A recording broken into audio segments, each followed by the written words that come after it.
मेरा नाम मोहम्मद शफी। मौसम की मार भी है, सब हमारे गुनाहों की शामत भी है, सब कुछ चीज़ें ऐसी ही हैं कि खुदा की तरफ से है। लेकिन हम कल से पूछ रहे हैं कि एडमिनिस्ट्रेशन, तहसीलदार, डीसी साहब कोई जहाँ देखने के लिए नहीं आया। हमारे मकान देखो, पानी की हालत जैसी हालत है।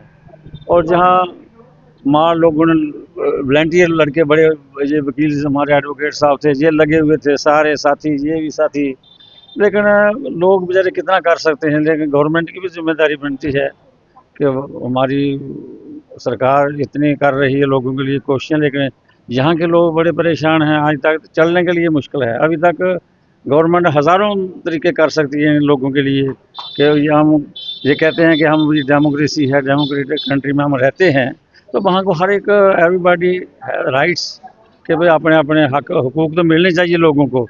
लेकिन ये हुकूक हमारे सामने तो कोई समझ नहीं आ रही कि क्या हो रहा है, क्या नहीं होगा। ये तो कुदरत की तरफ से ही है सारा।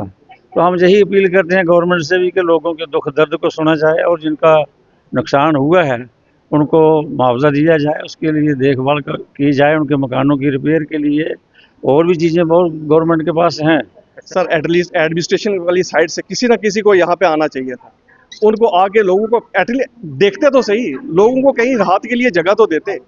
अभी तक एडमिनिस्ट्रेशन की साइड से कोई भी नहीं आया। कल ऑलमोस्ट जनाब 12 बजे की बात है, 12 बजे के बाद लोगों ने भागदौड़ शुरू कर ली थी। लोगों ने घरों से सामान निकालना शुरू कर दिया था। बहुत सारे लोगों ने सिंगल स्टोरी से नीचे से उठा के सामान डबल स्टोरी पर रखा गया। जब बाढ़ आया तो डबल स्टोरी से सामान सारा बह गया लोगों का।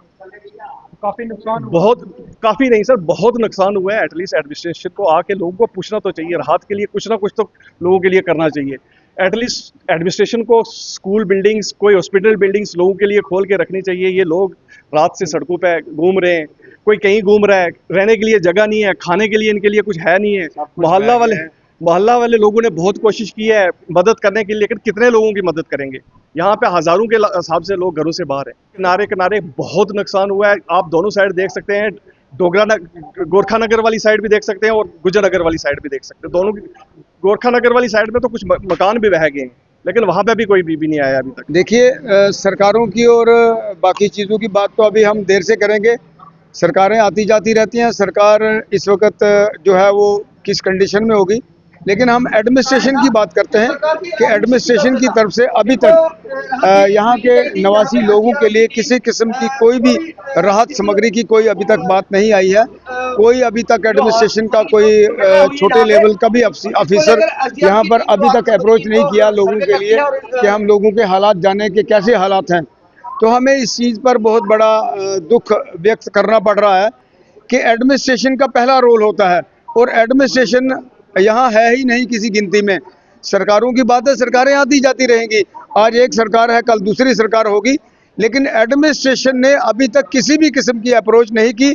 उस पर हमें बहुत दुख जाहिर कर रहे हैं कि एडमिनिस्ट्रेशन अभी तक किसी भी लेवल पर हमें अप्रोच नहीं करने पाई। कितने घर इसकी चपेट में हैं? इसमें इस वक्त कम से कम गुजर नगर में कम से कम 300 से ज़्यादा घर जो है, 400 के करीब, 400 कम से कम 400 घर जो है वो इसकी लपेट में है।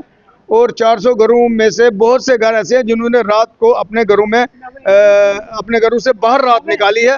उसमें बुजुर्ग लोग भी थे, 80 साल के, और बच्चे भी थे। इसमें जो माइनिंग का काम जो रुका हुआ है, हम समझते हैं कि ये उसका भी एक बड़ा रोल हो सकता है कि माइनिंग अगर हुई होती तो कम से कम ये नदी का जो लेवल था वो इससे कम से कम 5 फुट नीचे रहता, 5-10 फुट नीचे रहता।